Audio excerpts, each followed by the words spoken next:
when you come from Detroit, you know that this guest has to be special to be on this show.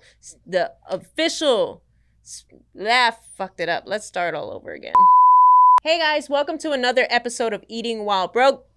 I'm your host, Colleen Witt, and today we have special guest actor, comedian, all the way from Detroit, Spankey Hayes is in the building. Yes, ma'am. And I'm really excited about this moment because this is full circle. We go way back. I'm talking way back. Way back. I was fresh from New York when I knew you. Wow. Yeah, I was still rocking a lot of Timbs, I think. You used to rock a lot of Timbs. Yeah, that was like a lot of attitude and a lot of Timbs. 2005. Yeah.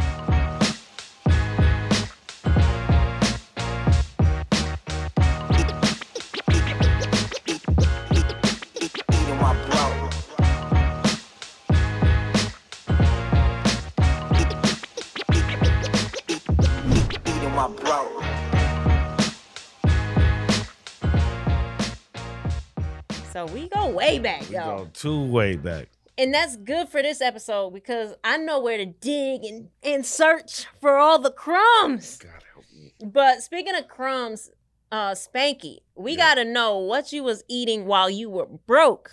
Okay, so this is pretty simple. You have the rice right here, and you have tuna, and you got butter, and then you got hot sauce. So when we went back and forth on, what is Spankey gonna eat, and Spankey said tuna and rice, and I was like, huh? And so even before you got here, it was like I would have loved to prepared for you, but I was like, there has to be missing ingredients because surely it can't be tuna and rice. And this is how desperate I was. Usually I buy the tuna in water, right? But because you said tuna and rice, I said, well, maybe he needs some soft tuna. So I got the tuna in oil. That's not bad. That's because I was like, surely there's missing ingredients, but this is a true classic broke dish that has never been done on this show. Woo! And we didn't have to search hard for it. So I'm super excited because that means the broker the dish, as you guys know, the better the stories. There we go. So seeing that you didn't have to cook it, let's watch you prep this dish and walk us through it because most of our audience is listening, not watching. Okay, so for the listeners that should be watching, I would just take some rice right here. Then I would just take some butter. And if the rice gotta be hot though. Yeah, I think it's warm-ish. Okay, let me see. Is it? Let me break it down.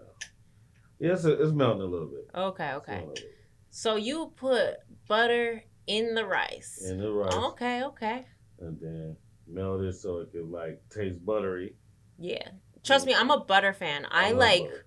Every dish, I tell people I go through a stick of butter probably every 3 dishes I make. That's how much butter I go through. I'll take a whole stick of butter and fry a steak. Ooh. I feel like I would want to eat that steak. I'm telling you, it's amazing. Really? It's amazing. Really? Yes. Okay, what seasonings do you put though? Just Lori seasoned salt and some kind of Lori's. Lori's again. Some kind of garlic salt, probably. So guys, I'm watching him mash the butter into the rice, and it's going down. Telling you. Okay. I had someone on the show, I think they did eggs, runny eggs and rice, and it was actually pretty good. So I could see that. Yeah, runny eggs. I could see that. Do you eat your eggs runny? I like all kind of eggs. Yeah. Really. But I can see that if you got salmon croquettes and you got rice and then you got eggs, so then maybe the eggs kind of go over into the rice. I can see that. So is this a dish that you would eat on the road, or is this a dish you ate when you were broke? I used to eat this when I was totally broke. Only thing I would have to have somebody make the rice for me. But it's so easy to steal tuna, out of the supermarket. Did you say steal? Yeah, I mean if I had to. You know what I'm saying? So if I had to steal, tuna's great. Okay. And then I think we Well, the cool thing about, today's episode, I am a avid sponsor of the Minute rice you put in a microwave. I love It's it. a minute and 30 seconds. It's some of the best rice money can buy. Okay. Here. You can make both at the same time. So we got the rice, the buttery rice in a bowl. Okay. This is gonna be great. Watch. Okay. I'm gonna keep it real for all y'all listeners. See if this really hits. So I was gonna ask you, how many times have you not liked the dish? There are a couple of dishes that I definitely will never eat again, and that was the tuna casserole. Shout outs to Uplift Us Marketplace. I actually hated that dish. Wow. And then the pickled egg by Miss Jackson was that sounds terrible. Scary. Those are the only two dishes that like I'll never eat in life. So now if you like hot sauce, no. You don't like hot sauce? No. Okay. So don't put that. So you might want to put like maybe just a little drop. salt. Go ahead. Just a salt. Okay. Just a little. Maybe. But the butter has salted. Boom. Okay. You one of them healthy people. No, I'm not. I'm just not from Cali, and I can't do that. Can I take this one? Sure. Yeah. Okay. So you said like a drop. So that's evidently. So I'll just put it just a little. Okay, that's it. Okay. Because you don't want me having a heart attack while interviewing you. No, I don't. I was interviewing someone and I think they put a lot of hot sauce and it was too much. So I'm guessing we're just gonna mix it. Yeah, together? you get in there and do it however you. I thought for sure you were forgetting like mayo or something. No way. That'll be like a sandwich. Okay, let's see if it's hitting. Boom. Let's see. Come on, tell me. What'd you think? Surprisingly. Aha! No, I'm gonna rate this because this dish costs like $3, and you could literally make a couple of them because I did 2 cans of tuna, expensive packet of pre-made rice. It was like $2. Okay. You could put lemon. You could put. Let me tell you. This can definitely hit, and I could see like you adding lemon and really. See. But if you're broke, for sure, this dish will carry you through. I'm trying to tell you. It's like eating like a king on a budget though, because you have your protein and you have your rice and it's filling. You go work out right after this. I'm not gonna lie, I feel bad for my child because if I'm ever desperate, I'm gonna make this. They're gonna love it. I feel like my daughter would really love this. I'm telling you. I'm probably gonna give this to school for her school tomorrow. I come home sometimes I'm like, what am I gonna give her? But this is actually brilliant. I'm telling you. I've been doing this for years. Does this reheat well too? I don't know. I never tried to cook it. I just always. Let me tell you, perfect dish. Thank you. Perfect dish. See? Great job. You were scared.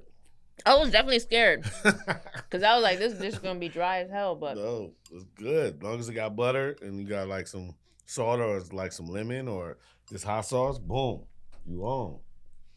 You can tell by the way I'm eating it. It's good, guys. See? So I'm going to swallow. It's good. So I can get you to spill all the tea. Good. Come on, I'm ready. I am ready. Oh my gosh. That is a great dish. Thank you. Like, if I'm ever struggling, that's going to be my go-to. And guys, it's better than ramen. If you've been eating ramen for like weeks, switch it up. Do the rice thing. And then my family, my dad's side of the family is from Cuba. Mm-hmm. So that's kind of where I got it from. Oh, okay. You know what I'm saying?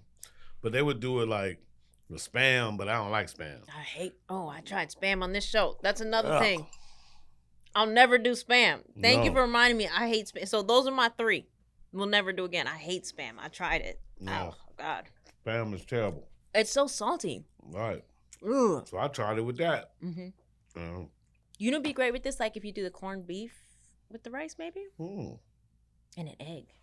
That might be good too. You know what I'm saying? Yeah. You know, you're inspiring me. See, there we go. That's why we're here. So take us back to what was going on during this era. Okay. I find myself still there sometimes. Okay. I like that. So, you know. So you've rode the roller coaster wave of having money and losing money, having money and losing money? Oh, my God. And then you've also rode the wave of popularity and being in and, you know, out, right? Right. I would say. So why don't we do this? Since this dish is a I'm rolling on it. piece, yeah. Let's take us back. Take us back to Detroit. Okay. What was going on? Detroit is a great place to be from, but it's very hard. Like, people are hard. The women are very hard. It's like your daddy is mean, your granddaddy mean.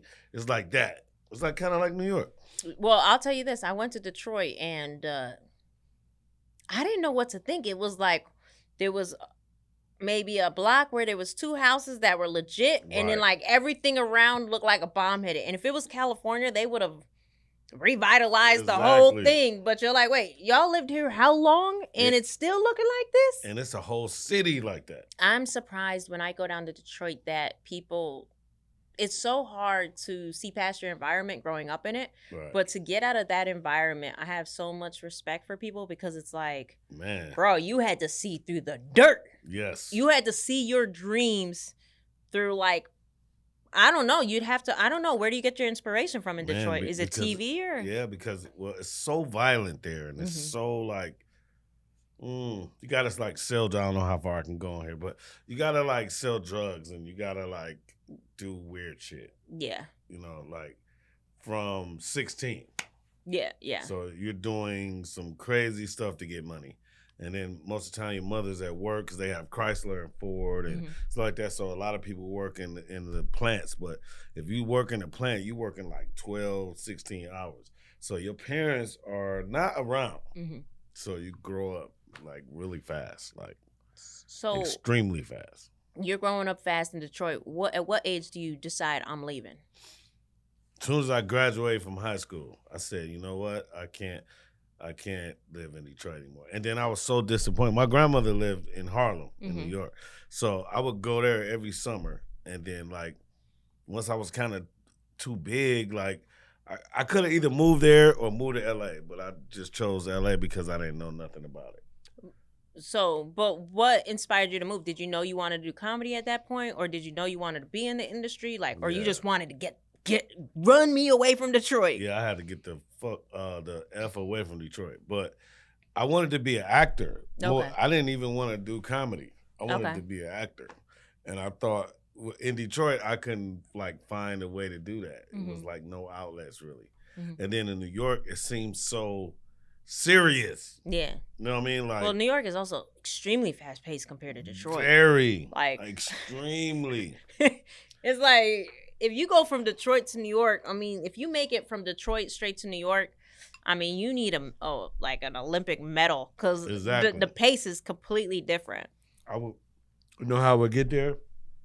I would leave at 10 o'clock at night on the bus from Detroit, and like 11 o'clock, like before noon, I would be in New York. Okay. But even though you were familiar with New York, you still chose LA. Yeah. Okay, so you arrive in LA. Suitcase, what's going on? You're straight from high school. What's your pockets looking like? Nothing. What's your connects looking like? Nowhere. You have no connects. Nothing.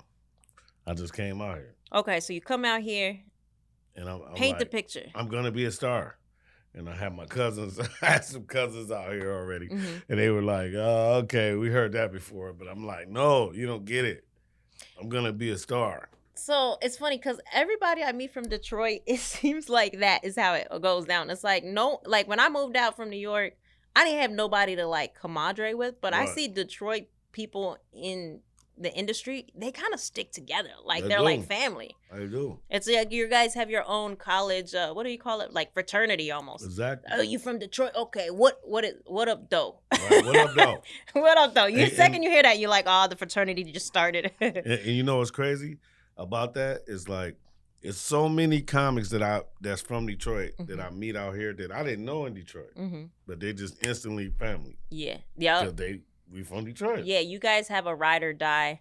I don't think New Yorkers really had that because we meet people from New York and it's like, okay, we cool. But Detroit, y'all is like, okay, you a part of my hood now. What you need, just call, you know? Exactly. Y'all be crashing on each other's couches. All that. Couch surfing.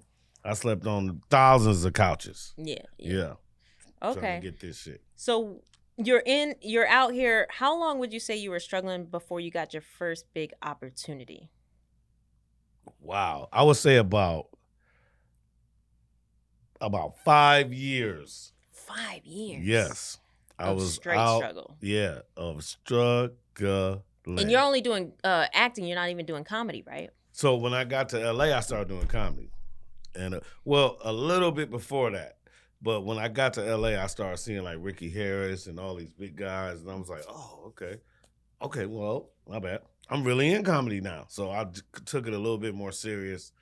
But it was the beautiful struggle. I was broke.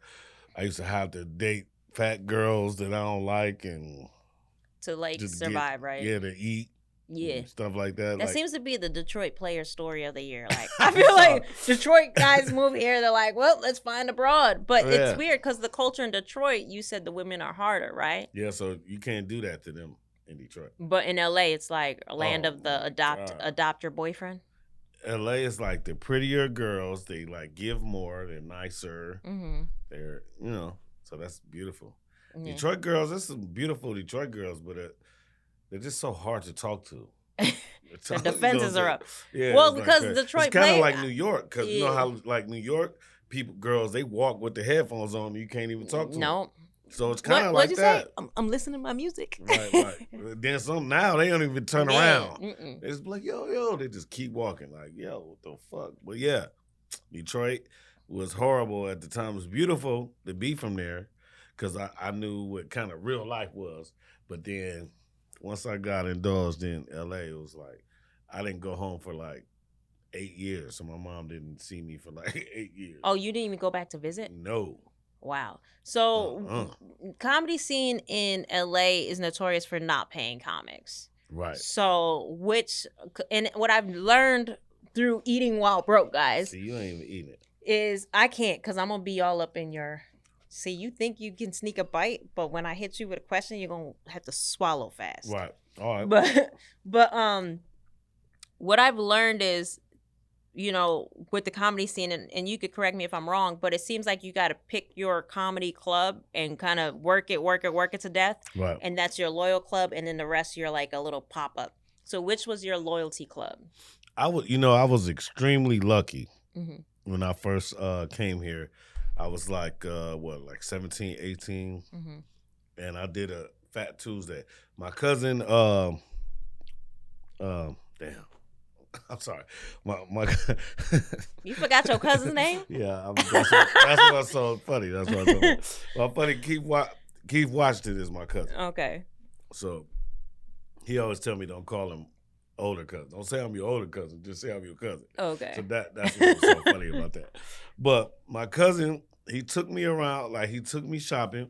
Mm-hmm. He took me like the Melrose first day. And took me to Melrose, took me to Roscoe's, took me all these places and got me all fresh. And he was like, I'm taking you to the Comedy Store. And it was Fat Tuesday. Mm-hmm. So I was like, all right, cool. Like Snoop Dogg, everybody was there. This is like right before Tupac got killed. So he was even there. Okay. Whoa, it was crazy. Okay. So I went up. They didn't want to let me up. And I guess Keith like paid Guy Torrey a couple $, and he let me up, and I got a standing ovation. And Missy Shore, the owner of the Comedy Store, was sitting right in the audience. Get the freak out. Right. And she came right up to me like, you want to be a regular? And I was like, what? Sure. But I didn't even know what I was saying to. Yeah, sure. Yeah, you're a paid regular, and you're going to every night. So from that day on, I was every day, all 3 rooms. I would hit all 3 rooms. No way. But what was the pay looking like? Because Comedy Store doesn't really pay that much. Well, they pay like $75 if you're a paid regular. Okay. So, but imagine 7 days a week going up at least twice. Yeah. In 1990. Yeah. 99. Well, shoot. First of all, you're getting paid to tell jokes. There's no greater dream than that. Exactly. I would love to take your career if I was skilled. Man, you could do it. You've been cracking jokes forever. But yeah, that was like kind of a blessing. I mean, it wasn't the answer, but it was a little better. Everybody was jealous of me. Like, oh, you a regular at the Comedy Store. And that was your first night. Yes. Shit. Okay, you hit home runs. So your confidence must have been through the roof. through the roof. But you were still struggling. Yeah. And then I would do extra work. Mm-hmm. I did shows like Moesha. Mm-hmm. I did Steve Harvey. Steve Harvey kicked me off the first day that I was on there. Because he was like showing some shoes. And, I'm from Detroit. We wear Gators. And he was like, should I wear the Gators or should I wear these? And I was like, Gators. But I kept walking. Because I don't know him. Yeah. And he was like, come here, you little, cussing me out. Little motherfucker, come here. What you know about Gators? I was like, I'm from Detroit. And then this other dude that was from Detroit too, he was like, oh, yeah. That's what we do. And then he like kept riding me. I don't know why. Yeah. But that was cool because I left there and went to Moesha. Wow. And that's where all my friends were. Okay. Like, you know what I'm saying? Like, I met a lot of friends. I met Kobe Bryant there. Wow. Yeah. So did you make like, because this industry is also, I feel like this industry is weird because you don't really make friends in this game. Right. It's like once your season's done, the friendship time card's up. It's like everybody numbers change. Yeah, it's like, yo, we literally were in the trenches together for 10 years. And now you don't take my call. Like, what the fuck? So it's like if the contracts don't merge together, then the friendship's over. It's really weird in this game. It is really weird. And it was kind of like that. A little like that. Yeah. Brandy, she always speaks to me though, so that's cool. I don't see Countess. I was a pallbearer for Lamont Bentley. That was like my first Hollywood friend. Okay. It was Lamont, and he was crazy as hell. But that was my boy though. And so and then Kobe was going with Brandy at the time, remember? So that's when I met him. Oh, okay. Yeah. And then later on in life, I met him again. I met Kobe 8 and 24. Okay. Because like his wife was, Mexican, is Mexican. And my girl at the time was Mexican, and they went to school together. Oh, okay. And we just randomly bumped into each other. And I was like, oh, shit. Oh, that's pretty Kobe cool. Bryant. Hell yeah. But I knew he wasn't going to know me. That was like years later. Yeah. So, but yeah, we got cool. Like Kobe was my boy. Like he used to give me shit. Every time he saw me, he gave me something. It was crazy. Nice. So he's definitely a nice personality behind the cameras. To me, he was. Yeah. I mean, he was like acting. Yeah. Because he knew nobody liked him really. Yeah. And he wanted to like leave LA, but he just kept winning. Yeah. So he couldn't leave. Oh damn! I didn't know that. Yeah, because he knew nobody liked him here. Like they just tolerated Kobe, if you ask me. You think so? Yeah, they could, because the first 3 rings, they say that he wouldn't have them without Shaq. So that's the one major strike. Yeah. You know what I mean? And then he got rid of Shaq. Yeah. And then he got caught into that case. And then once that case caught, it was kind of over. Yeah. They really didn't. Now they didn't have to like him. They was like, yeah, fuck you, Kobe. Yeah. Yeah, that was crazy. But it's crazy because, like, after his passing, it's like you can't go nowhere in LA without seeing a Kobe. Exactly. But that's how LA is. For everyone that doesn't live in LA, that's how LA is. Hey, they only like you when you die. Yeah. They don't like you when you're winning. No, they don't like you when you're losing. No. They only like you after you die. They only tell you how great you are when you can't hear it. That freaking sucks. That sucks. Okay, but that's how it is. Yeah. So after you're doing your comedy thing, you're struggling to at least make money, but you're making connects and your waves in the industry. Right. Okay. At what point in the industry do you feel like you got, okay, I'm really onto something? When they let me do Comic View out here. Like everything, okay, so a lot of things were going on when I lived in New York and Detroit, but I didn't get none of those TV shows until I moved to LA. Okay.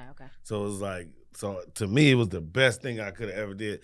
But none of those checks were like life-changing. They were just like for the moment, I could pay my rent, or I could, you know what I'm saying? I can get caught up. I owe 3 months, so let me pay 1.5. But they were all like little things to get you to make sure your confidence don't get shattered. Yeah. That's all it is. It was like enough to keep you on the path, but not fully quit. Exactly.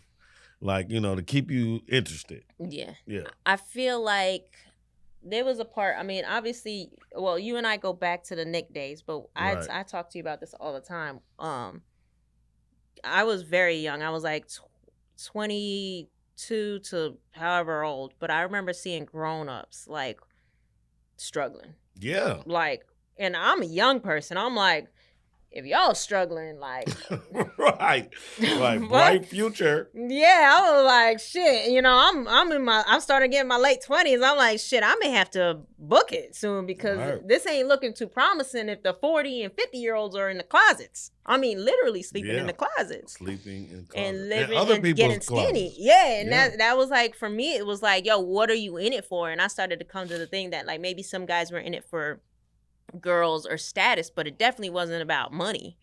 And that's what I kind of started to learn about the industry, and I kind of was like, well, this seems like more of a pimp game than a. It is. You know, it's the biggest form of the pimp game, and then it's more like for a comedian in LA, like the stage time is the money. Mm-hmm. It's not like the money. You never see money. Like you never see it until you get a job. Yeah, yeah. Until then, you have to go do extra work. You gotta go to the piece, and then now you think you're kind of famous because once you get popular, so you don't want a job. You don't want a real, and that is the dilemma that I'm so confused about. Like, would you ever want to get a real job after everything you've accomplished, or have you? No, I tried because I retired for 8 years. So. Yeah, I remember that. So when I first retired, 3 months later, it was like, okay, where's the money coming from? Yeah. Now, I ain't going on stage, so I don't want to go on the road. I don't want to read a script. I don't want to do none of that. So where does the money come in? So I kind of look for odd jobs and did construction for a second, and then I start growing weed. Mm-hmm. You know. But before you got to the step away point, because I want to get there with you, and I think that is probably one of the parts that I'm most intrigued about, because I think a lot of people, at least I don't know people from our circle that have been like, F this, I'm not doing it anymore. Besides you and me. Because I took a 10-year leave before I came back to Eating While Broke, and I was like, oh shit, dust off this Rolodex. Oh yeah, I took a 10-year leave. Oh, that's why you look so good. No, no, for real. Yeah. Because this city will beat you up. It will beat you up, but I took a 10-year leave, but it was mainly because, I saw people struggling for so many years, and it was men. Mm-hmm. And it wasn't women. It was men with families, and I think that to me was just every day going into the office and seeing that. I was like, you know what? People arguing, having the worst attitudes. Oh, it was bad. Man, it was bad. It was bad. But yeah, and at that time, I was just making kids. I wasn't trying to be in no family. I was just knocking girls up. You were a kid for you. Yeah. Kid for you. Hey, you smiled at me. You get pregnant. It was beautiful. Beautiful. Oh, I didn't know that. How many kids you got? I got 5 altogether. Okay, well, you're not nowhere near as Nick's level of. No. He went down fast in a year or so. Wow. But I have theories about that. I do too. I have theories. Because he was such a squeaky clean person when we knew him. Like, no drinking, no alcohol, no tattoos. I mean, of course, he got the Mariah tattoo. He smokes weed now. Yeah, he smokes weed. I heard he may drink a little bit. Wow. I don't know. Now, I could be spreading. Okay, I may be lying. I don't know. I don't know. I mean, I don't know. If you could have 20 kids in a month, let me tell you, have to drink. I have a theory. We'll get to it. But I have a theory that I think happened because if you knew, obviously the way we saw him, he was very squeaky clean. Yeah. So, as far as that side of life. Right. But he was hitting everybody. He was he was always a whore. But he was hitting everybody. You got to think when we were around him the most, he was married to Mariah. So during that phase, we didn't see that. Well, I knew him before prior. He even got anywhere near that. I knew him before, and he was right. He got to. I remember there was a point where he was doing AGT. He was married to Mariah, and there was a call because I think he smashed so many people, and I think he had to be on set with the Pussycat Doll girl, and he had smashed her too. You know what I'm saying?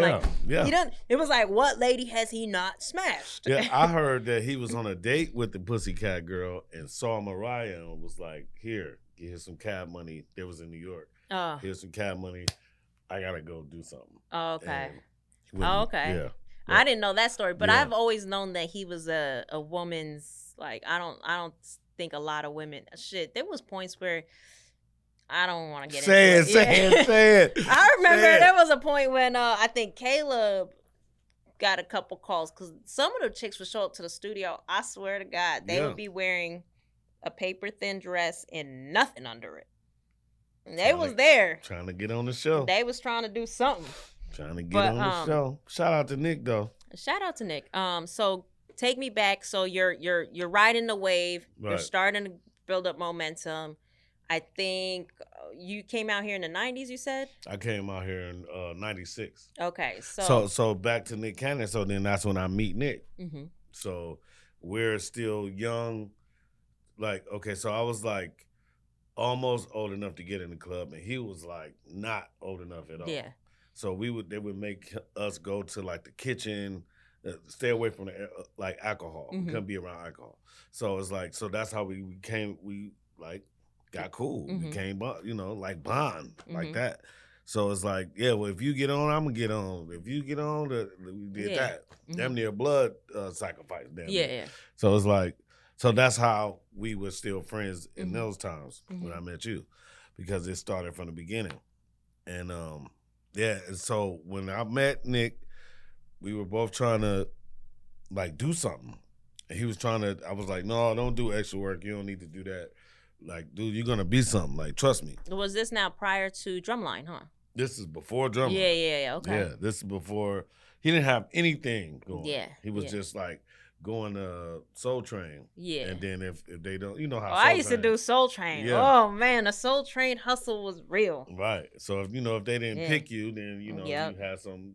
So if he didn't get picked, he would come to my house. Okay. You know what I'm saying? So that's how we. I didn't even know he did that hustle. Okay. Yeah. I think everybody had to do the Soul Train hustle when you first moved to LA. I did it at first. I just never got picked. No. Well, it's easier for the girls because the girls always always had a place at Soul Train. Right. Ironically, when I did Celebrity High, Soul Train was the first person I pitched to partner up because they would have all that talent shoot over like 2 days. And I'd be like, yo, do the talent for my mag. But I was so young. They were like, kid, get out of here. Get the fuck out. They were like, yes, it's cute. But Church's chicken. Just shake your butt. Just when the camera hits, shake your butt. Right. We don't care about anything else. Shamar was over there kissing every person he could see. Yeah. That's what Shamar does. It's just like a human whore. They can't control each other. They can't. I definitely received the kiss from Shamar at one point in my life, and it was like, dude's weird. Yeah. I wouldn't be interested. No. Sorry, guy. Sorry. Luckily, I think he settled down. Well, hopefully he has. Hopefully. If not, I mean, the looks, I guess, on him, they definitely have a very, Yeah, that's crazy. Yeah. So look, so I started kind of coaching Nick on how to do comedy. He wanted to do comedy.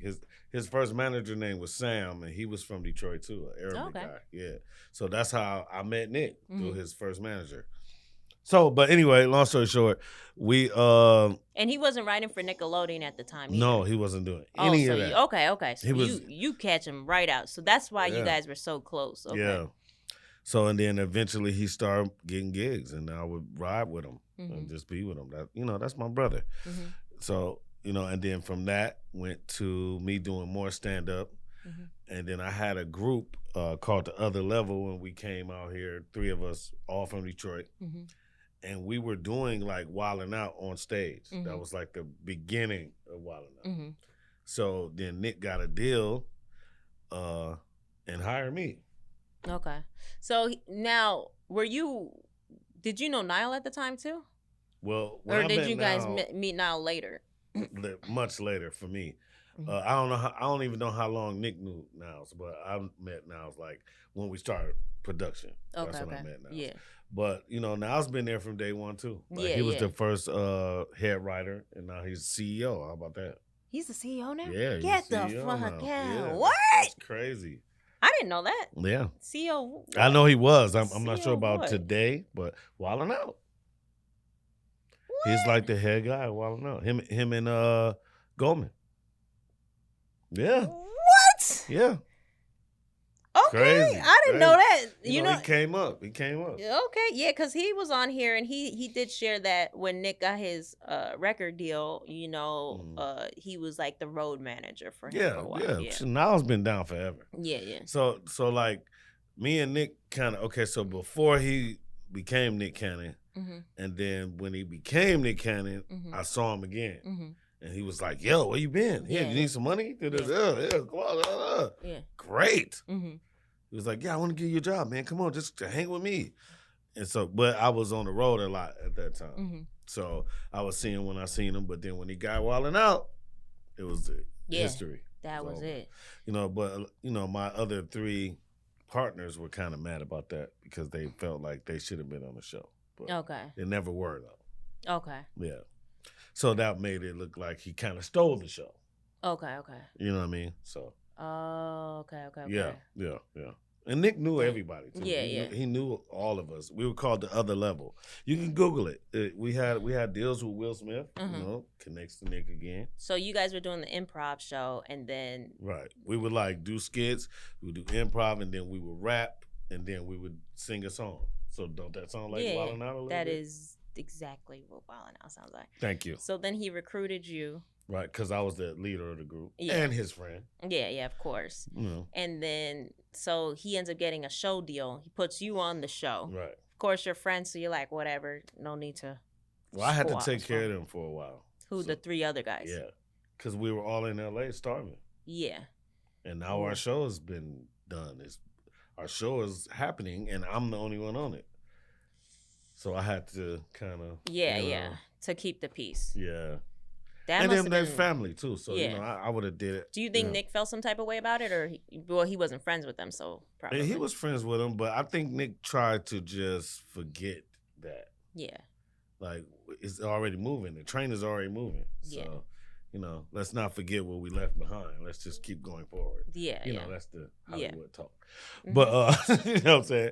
So, but and this not to down Nick or nothing. I'm just telling you history. Like, and if you ask him, if he don't say something close to this, he's lying. Yeah. Well, either way, it's. But you can see it as I'm saying it. Yeah, I mean the way you say it. Of course. I only can say it how it happened. So then, all right. So then. The show gets picked up. Right. You're on the show. Your popularity and your money starts to rise. Right. Okay. Well, first, here's another reason why I know that they knew they got the show from me. I was the first one to get fired before the show even aired. Before we could tape one episode, they fired me. Why? Because they said I was too in charge. They said I knew I would come out more. You know how everybody got to come out. He was like, well, he's taking charge of everything because it was my show. Yeah, so and it's your show. You have an opinion, more input, and you're more passionate about it. Right, but if anything, I was trying to like show him, like, no, man, don't waste your time doing it this way. Let's do it this way. And then it'd be faster. It'd be funnier. So they fired you, but how'd you get back? Because I decided that they're not about to do my show without me. So I went back to the studio, and Chris Spencer, shout out Chris Spencer, he seen me in the lobby and was like, why haven't you been here? And I was like, they fired me. And he was like, what? So he went and got Nick, and Nick was like, man, you're not fired. Okay. Well, come on, man. Suit up. Okay. Okay. So I remember, that was around 2005. Nick was very young then. He wasn't the man he is today. No. And Mac Hodges, I'm sorry. I have to add Mac Hodges, by the way, who recently got married. Shout out to him. Shout out to Mac, man. Congratulations. I bumped into Mac probably a couple years ago in downtown LA randomly one night. But shout out to Mac. Yeah, shout out to Mac. He was there. He was there. I think he exited maybe 5 years ago or 6 years ago, maybe. Somewhere around there. But back then, I don't think Nick had the power to really fire. Like nowadays, if you get fired, you'd be like, nah, Nick pulled that trigger. Oh, yeah. You know what I'm saying? He gonna smile. He may file a smile on your face, but he pulled that trigger. Oh, yeah. He definitely pulled it. You know what I'm saying? You know what I'm saying? You get fired. Yeah. One of those. Okay, man, I'll see you around. Time's out. That's it. Damn, Nick. Yeah, and even if you're questioning it, nah, don't question it. Don't question it. All you got to do is think about it. Think about it. I know you hear what I'm saying. You were there. So I know you hear me. Yeah. So if you ever thought about, why is this little guy so angry? That's what I used to be mad about. Yeah. Like, damn, these niggas just took the shit right in front of me. Okay, so you get brought back in. Right. So you're taping. You're one of the originals, okay? Right. So your career starts to take off even more. I'm sure your rate for comedy goes up, right? Definitely. And now you're making, would you say real checks? I would say, the Wild and Out checks? Mm-hmm. Stupid. Those first like 8 seasons. Well, okay, all of the seasons until he got married, and then we broke off for like 4 years. Mm-hmm. We didn't do a show. So then when we came back, that was MTV too. So all of the original MTV shows, we were getting money. Okay, and were you blowing it or were you budgeting it? I had like 2 or 3 families at the time, so I was I stayed broke. Yeah, okay. You know what I'm saying? Because I got a couple baby mamas and Impossible and What'd you say, Impossible? I said, yeah, Impossible, because there was one baby that I wasn't sure it was mine, but I still kind of liked the girl, so I was, and then it wasn't mine, so stuff like that. A lot of girls say they have babies by me, but they won't take the test for some reason. Well, if you can't take the test, then. Yeah, you can't take the test then. Yeah. No child support for you. Yeah. So are you on child support? I pay child support for my son, Carlos, who's a Japanese guy with a Mexican name. How about that? Okay. Yeah. So you gotta, okay. He's 16 now, so I won't be out for a while. But the rest of them, they didn't put you on or no? No, they cool. Always had LLCs and companies, so I will hide my money through that. Okay. Should I say that? You shouldn't say that. You should not say that. Pray to Jesus that none of these women listen to this show. I'll just try to be real. No, I love it. But like, I'm pretty sure there's some dude listening out there like, My son asked me, she said, well, my mom been trying to put you on child support forever. Why can't she do it? I was like, because I hide my money in companies. You're hilarious. And he was like, you gonna show me how to do that? I was like, sure. You're That's my son. Funny. That is hilarious. I'm sure there is a guy somewhere out there like, checkmate. Yeah. Checkmate. Get LLC and get a business account. When you get a business account, then you... Right? Okay. You can say that. So, but don't do it to avoid no. Baby mamas. That. But definitely do it to even protect yourself. You gotta protect yourself. Yourself. I tell people all the time, if you're even a creator, no check should ever be written directly to you. No. Ever. And that's the biggest mistake in Black Hollywood. Yeah. I can see that. Yeah. Yeah. You gotta have it so bad.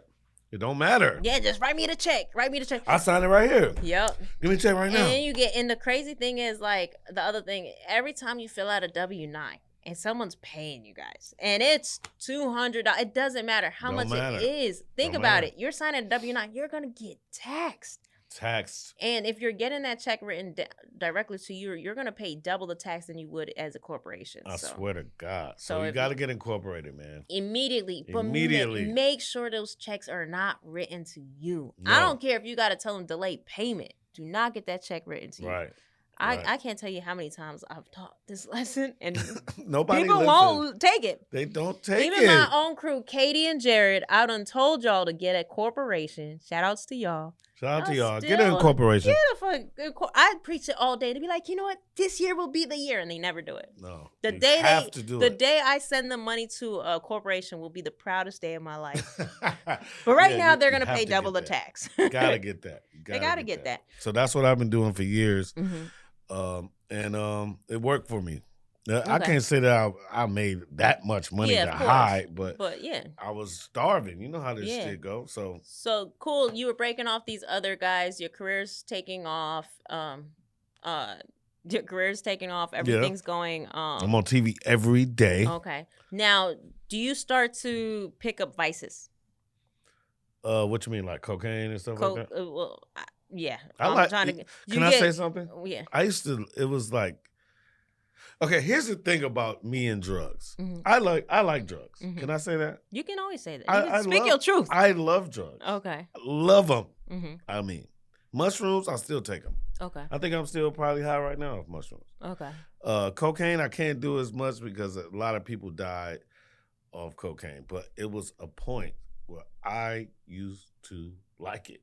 Mm-hmm. Not cook it or nothing, just soft. Just sniff it. Yeah, whatever. Pills, I went through a pill phase, but it wasn't fun. I like cocaine. Okay, but I don't like it now. I can't do it now. Oh, you don't? Okay. No. So what? Too many people died. Did you know people that died? Yeah.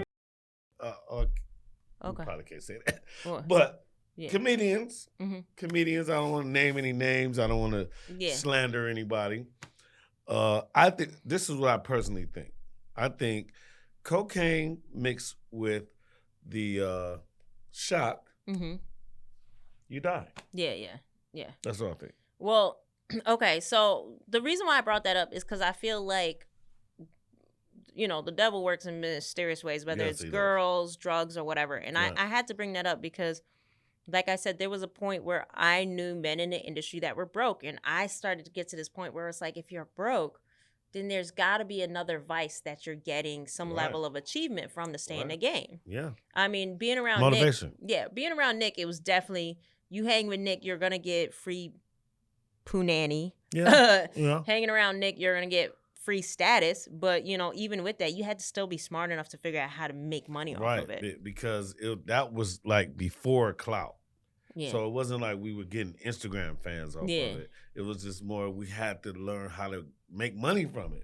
Yeah. That was very hard. It's very hard to make money off someone clout, else. Yeah. And and someone else. Like, but if you're a hustler, you can pull it off. But I mean, you can, but it just depends on the level of life and thinking you are. Because but there were guys working for free for years, and I felt like they must have been doing it for clout. Because there was when I say, I was like, it doesn't even make logical sense. It doesn't. People were sleeping in their car. It was scary as, to me, there's nothing more scary than seeing like older people broke around you. You'd be like, is this my destiny? Like, coming from New York, you see homeless people and be like, my parents would be like, that person tried a cigarette. You'd be like, well, I'll never try a cigarette. That's the turn. But being in the game and seeing like a bunch of broke people around a one rich person, it's like, okay, something's not adding up.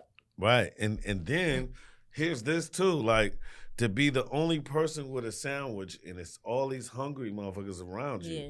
Like, why don't we kill him for that?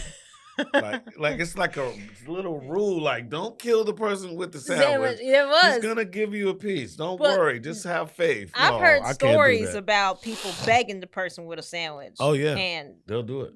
The response wasn't really nice. Oh my God. It was terrible. Man, being in Hollywood for all this time, all these years, when I retired, the first thing I'll notice people would say to me, it was like, man, you are so stern, man. You are so mean. Like, because I was so used to hearing no all the time that I had like got immune to it. Like, no, that ain't shit. Like, whatever. No. Yeah. I'm waiting for the yes. But so people aren't used to that. I mean, but we don't know that because we like in this life. Yeah. But we don't get like the other side of life until we go over there. And it's like, what? Like, people hear no and cry and go to the hospital, have a heart attack, a seizure. I'll be like, yes, another no. We're one step closer to a yes. Let's get 30 more. Right, like, come on. It's in there. I'll hang up the phone and try again. Right, I'm telling you, like, no to me is like, I don't know, maybe almost. So you're enjoying your ride and you're doing well. You have a couple little families, but at some point you decide, I'm punching out. What was that point? The point, well, one of them was I went to this audition and it was an Ice Cube movie. It was called Lottery Ticket. And in the breakdown, it had, for one of the characters, a Spankey Hayes type. So I'm like, well, shit, that's me. Yeah. Everyone's calling me, every agency calling me. It's all about this one movie. So I go there. I read for about 20 times, literally, in front of Ice Cube, in front of O'Shea, his son, in front of his other son, in front of his wife, in front of this producer, in front of that producer. I'm going to Detroit and see Ice Cube and two of his sons on the same plane as me. And I'm looking at him like, hello? I'm already on TV every day, man. Come on.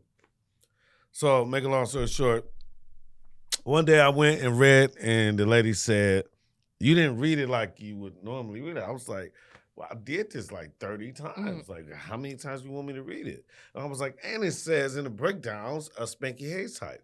She said, well, we don't really want Spankey Hayes. So I was like, huh?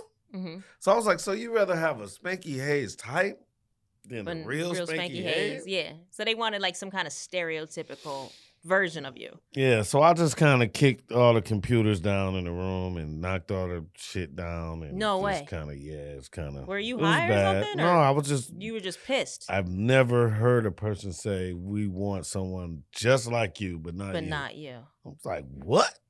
Jeez. That was crazy. So you lost it. Totally lost it. And was the woman terrified? I'm pretty sure she was.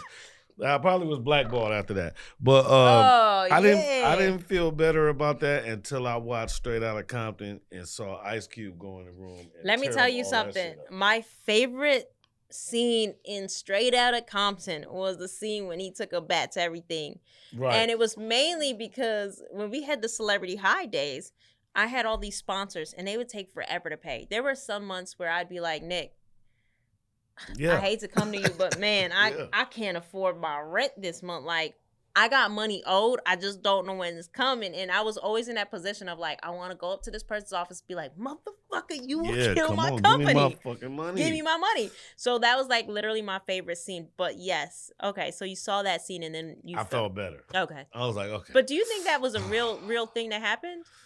It happened to me. So I think I could see it. So I could see how that it was happened. when you decided, okay, I'm checking out. Or / you may have gotten blackballed.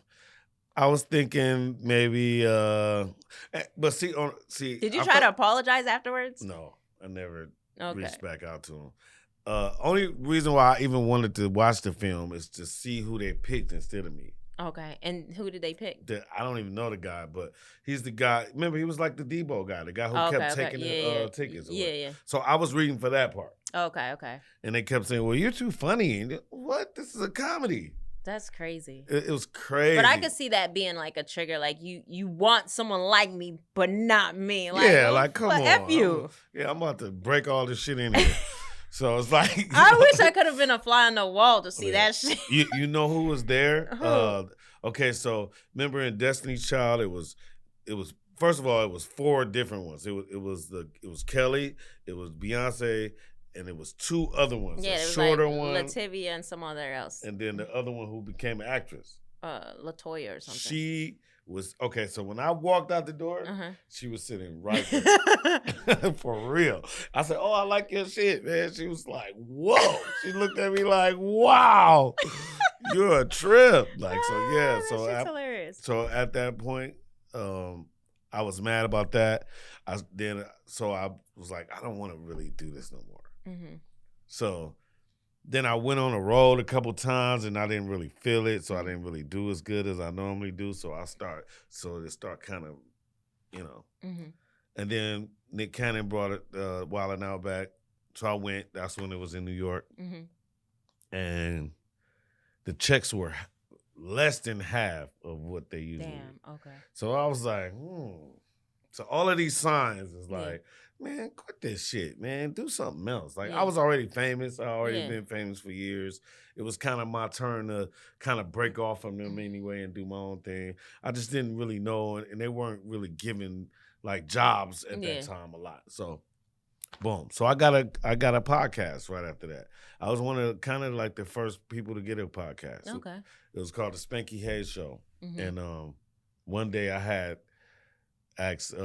We were all asking each other questions because I kept it open, and somebody asked me, "Who do you think is gay in Hollywood?" And I was like, And I threw the question back, "Who you think is gay? Who you think is gay? Who's gay?" So it was my turn again, and I just said Tyrese. Okay. And if you didn't know this, Tyrese did, like, me and him were like beefed out. Like, I did not know. Yeah, like that shit's hilarious. So you don't remember when Tyrese did the video with the coat on, and he was like, that was about me.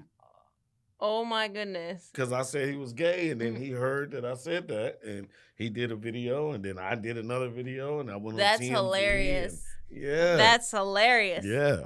That's really funny. So that kind of solidified the blackball with black people because, first of all, I'm making trouble, and now I'm calling people gay. So, you know what I'm saying? So everybody... But luckily, it was long before the right now. Right. No, it wasn't. Right now, but it'd be death. But I think I kind of started the short wick of it.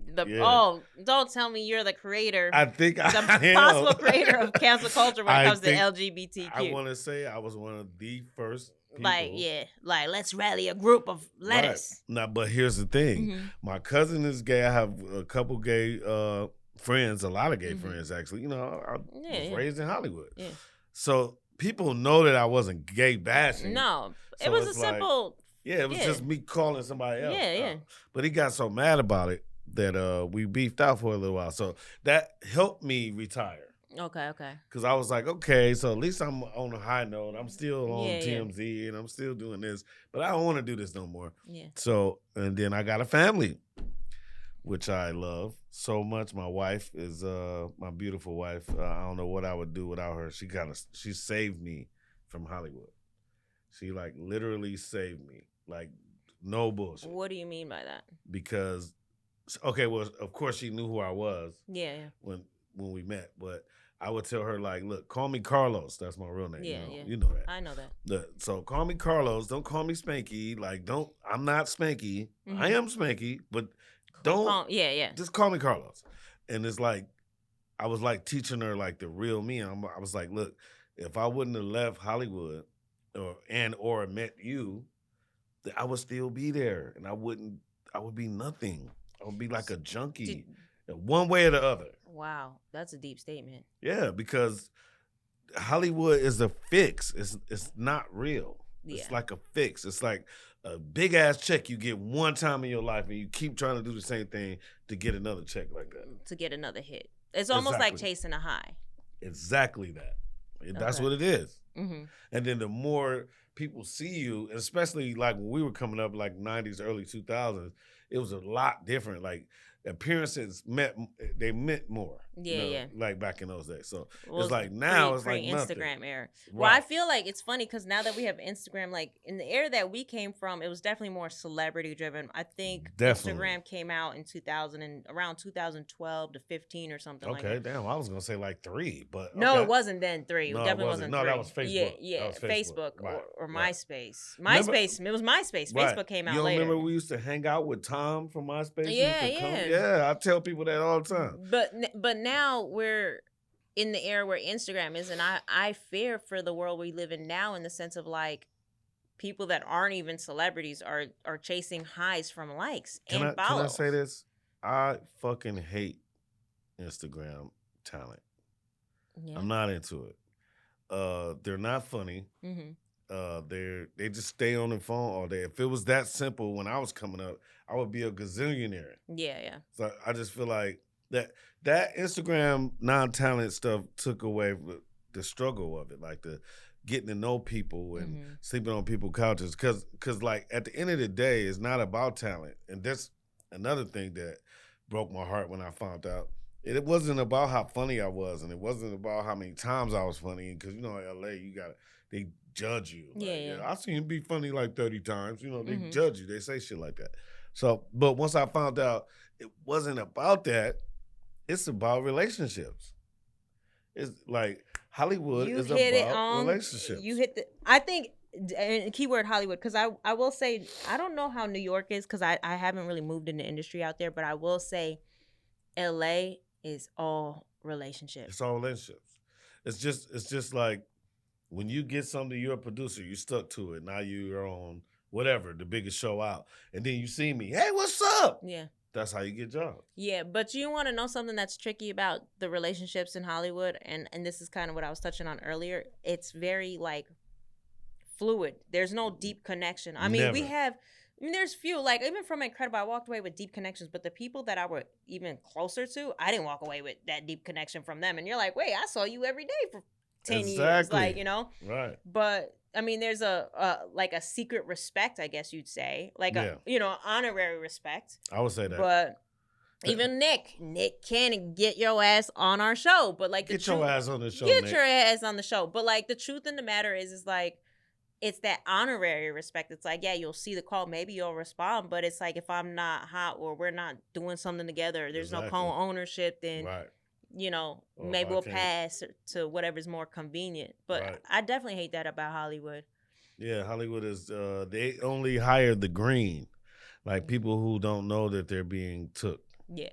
I liked what Orlando had said. He was like, you got to look at Hollywood like a job. You're there to do your job, and when there's no job, you can't go to work.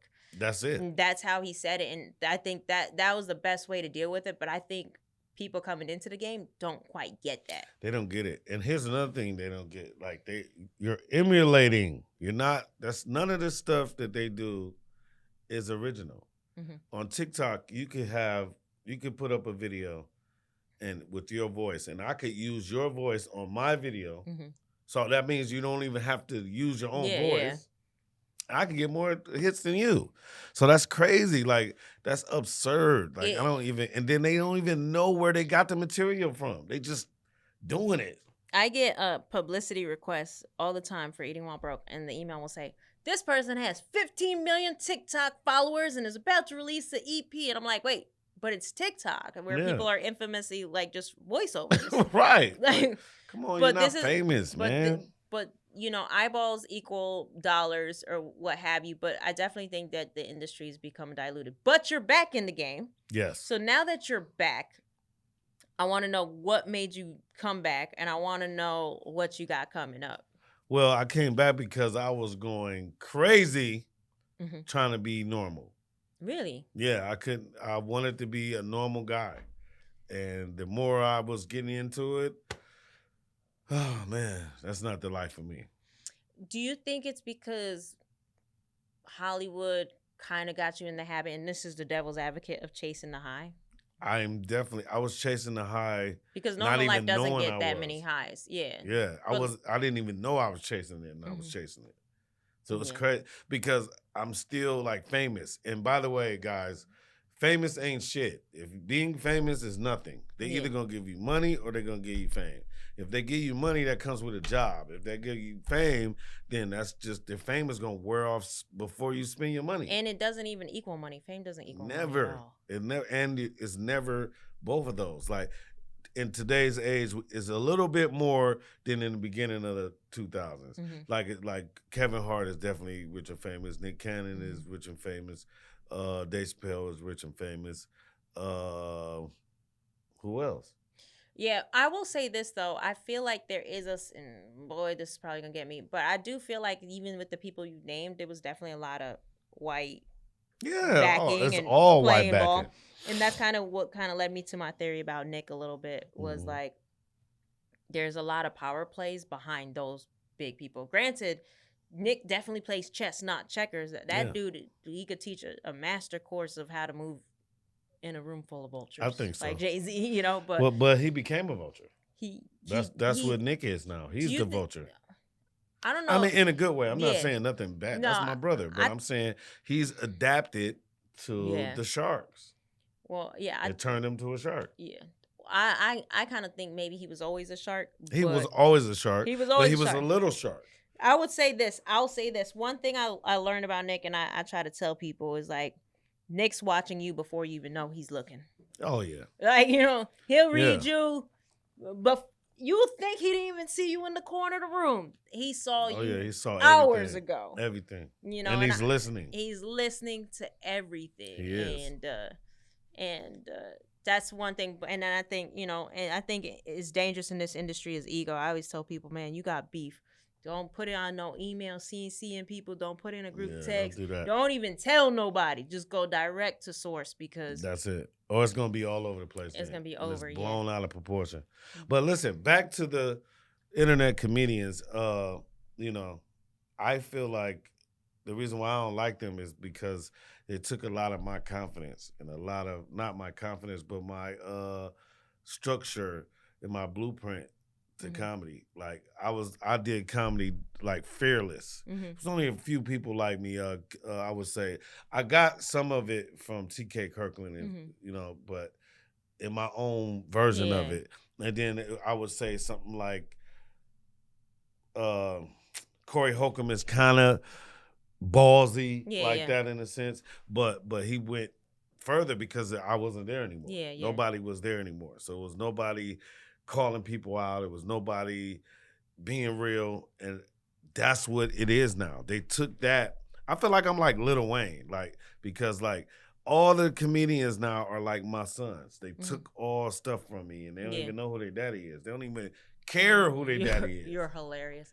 But I think in some retrospects they know, and maybe that's their way of, paying homage. Yeah, but that don't pay homage to me. That go back to what we said earlier. Like, it's like they don't give you no props until you dead. Like nobody's ever gonna say this. I'm gonna sound crazy when you show this. They can be like, "Oh, he's so arrogant and all that." But watch, when I die, they're gonna say, "Oh, well, he's the one who started wilding out. He's the one who's Come on, man, give me my flowers now, man." Well, speaking of flowers, let's talk about what you got coming up. Okay. The Comeback Kid. The Comeback Kid. I got a movie called Back on the Strip that comes out August 18th. I'm trying to remember everybody. It has Wesley Snipes, Tiffany Haddish, Bill Bellamy, who's one of my favorite guys, Kevin Hart, Gary Owens, Faison Love. These are a lot of heavy hitters. Yeah. I said Tiffany. And the guy, he gonna kill me. His name is Spencer Moore, but Spencer Moore played the kid in Creed 3. So when the kid went to jail, it was the guy who went to jail. He's like the star of it. Okay. So, and it's directed by Chris Spencer. Oh shit, Chris Spencer's back. Yeah. I've been trying to get Chris Spencer on the show. I'll help you. And then, are you doing the I know Chris Spencer has that show up in Inglewood. What's it called? Are you doing those shows anymore? The back. I haven't done it yet, but So how'd you end up getting from being in retirement? Did you get a phone call like, "Hey man, we put that jersey back on. We need you." Sorta. Okay. I was this is crazy. So me and my family, we went. And by the way, I love my family. Hello, family. My wife. I got a daughter named Jedi, daughter named Lily, and a son named Kobe. Okay. So Kobe wasn't born yet, man. So I was deciding to move back to Detroit because I wanted to move back, see my mom and stuff, right? So it wasn't really going as well as I wanted it to go. So I didn't know what I was going to do. I was like in an Airbnb, and Chris just calls me out the blue. Wow. I said, "What you doing? Where you at right now?" I said, "I'm in Detroit." He said, "Come to Vegas." I was like, "What you mean come to Vegas?" And he was like, "I got a movie role for you." Like, what? Like, come on, man, quit playing. He was like, "No, I'm serious." He was like, "Only thing you got to get tested and make sure you don't got COVID before you can get on the plane." So I was like, "Okay, I could do that."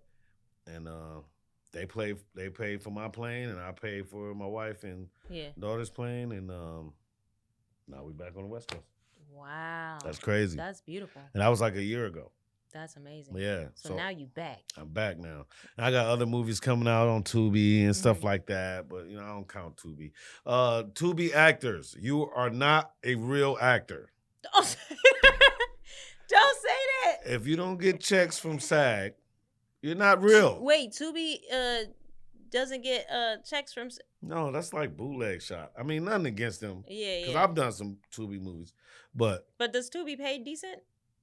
Tubi is kind of like a gig, like a contractor. You get as much money as you negotiate. But it's not SAG. And it's right there. You get it right now. No, it's not SAG. Okay. Well, not at all. I'll tell you this. Non-union. On behalf of everybody, I'm going to give you your flowers here. Thank you. I really appreciate you coming out. And trust me, I was so excited. I was like, "Spanky, I'm going to remind you." And I did. "Good morning, Spanky. Don't forget, I'll see you today. I'm going to see you in a couple days." Oh, don't forget. I cannot forget this. I'm shooting a Netflix special September 11th. Right. So that's the biggest news of it all. So you know what? It's going to be the bomb. Wait a minute. Wait. It's going to be the bomb. You're shooting it September 11th. You haven't shot it yet? No. I'm shooting it at the Comedy Store on Sunset. That's home turf. So get the freak out. Yeah. So now that you came back swinging. Man, I'm trying. I freaking love that. Now, guys, I'm in debate. Should we be dropping this? Yeah, definitely drop it. August 18th to September 11th. No, drop it 18th. Dang, okay. We go with you, but damn, that's great news. Thank you. Oh shit! High five. Yeah, I'm happy for you. You know how long it took for us to get here, man. You know the struggles and Still smiling. That's me. How'd you pull the Netflix? Did they call you or? Now, this is another crazy story. So Yeah. I go in and I go in the comedy store. I see Kanye, and you know Kanye has been down with us a long time. Who? You know, Kanye West. That's what I thought you said. I didn't know that. Yeah. Okay, he was on Wildin' Out like a million times in the beginning. Down with you mean you, Nick, and oh your yeah, guys. down with us. Not me, unfortunately. Okay. Sorry. Well, you know Kanye, my man though. That's my man. Okay. So I seen Kanye walking in. I'm like, oh shit, what's up? And we start talking, and I'm like, what's going on? And then I see Dave, and then he walks away. He was like, oh, you next? And I'm like, huh? And then he like walks out, and all this shit is happening at one time. And then next thing you know, I'm on stage like tearing their ass up and. At the Comedy Store. Yeah. And okay. I got another standing ovation. That's crazy, but I was the only one of that night to get a standing ovation, shit. and I was like. I think only 2 more people went after me. Yeah. So I was like way at the end of the night. Okay. So it was like, yeah, you're it. So. So, but how was Netflix? How did the Netflix? Well, it was a Netflix showcase. Oh, it was a Netflix showcase. Yeah. Dave Chappelle is doing like a Dave Chappelle Presents. Oh, it was like how he did. I think he did that with Earthquake, right? Right, but I think it's kind of more. I think it's like more like Def Jam. Okay, cool. Than what he's doing now. Okay. Yeah. Hell but yeah, let's get it. When Kanye was there. And Kanye was right there. And we took a whole bunch of pictures, and I got viral real fast. And hell yeah. It's crazy. Yo, you know. It's crazy. I think this time around, you feel, well, obviously you've matured in your experience. You've definitely taken it in and, you know, let it sit within you. I feel like the second time around is going to be a truly beautiful experience. Man, me too. But I'm going to tell you why is because I already did it for me. So it's like, I already had my fun. Yeah. So I have to feed my children that I see every day, my beautiful girls and my son and my wife. Like, I'm doing it for them. So the world is in trouble because now I don't have to worry about what people think about me, and I don't care about that no more. Yeah. I'm just trying to get these checks. So, are you at all nervous about like the temptations or anything, or what's your plan? Because I feel like the temptations can be there. Like, do you have a plan for that?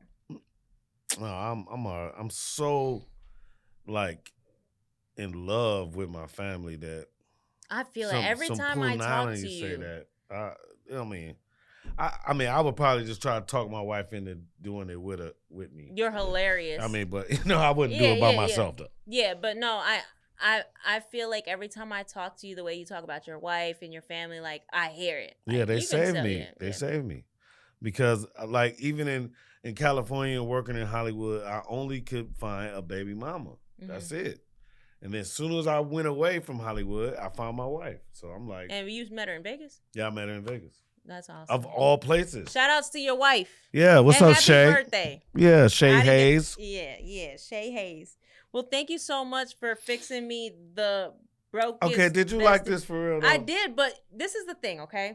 I could eat this whole thing, right? But when I'm interviewing you, it'd be like... Right. That's what I was trying to swallow fast. That's what I was trying to do. Yeah, there's no way, especially with this amount of serving. But did I like it? Yes. Will my daughter be eating it? I will personally take a picture and say, look what my daughter ate for lunch this week.